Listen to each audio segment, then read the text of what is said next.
নমস্কার বন্ধুরা, যখন যেমনে স্বাগত। আশা করি সবাই ভালো আছেন এবং আমিও ভালো আছি।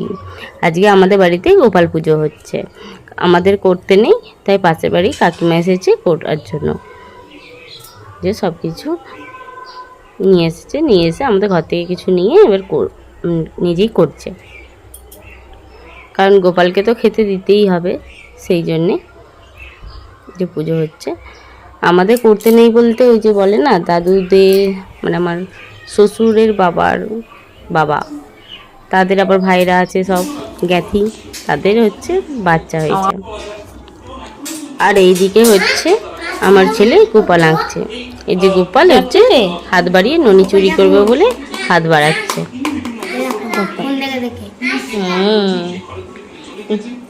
গোপাল ননি চুরি করছে, তাই তো? কেমন হয়েছে অবশ্যই ভালো কমেন্ট করে বলবেন। আঁকাটা ভালো হয়েছে। এই যে আমাদের বাড়ির মেয়ে রাধা সেজেছে আজকে। বলছে, বড় মা কেন তুমি হচ্ছে দাদিকে কৃষ্ণ সাজাওনি? আজকে কৃষ্ণ সাজাও। আর দাদারা তো একদম সাজতে চায় না, আর সাজাতে গেলেও ছুটোছুটি করে সাজাতে হয়, তাই জন্য আজকে আর সাজাইনি। আর এই যে বিকেলবেলায় ঘুরতে গিয়েছিলাম, একটা ধান ফুলে গেছে। আর এইদিকে না ছোট ছোট পাখি আছে। প্রথমে উঠছিল, ওই জন্য ক্যামেরাটাকে আমি রেডি করেছি যে তুলবো।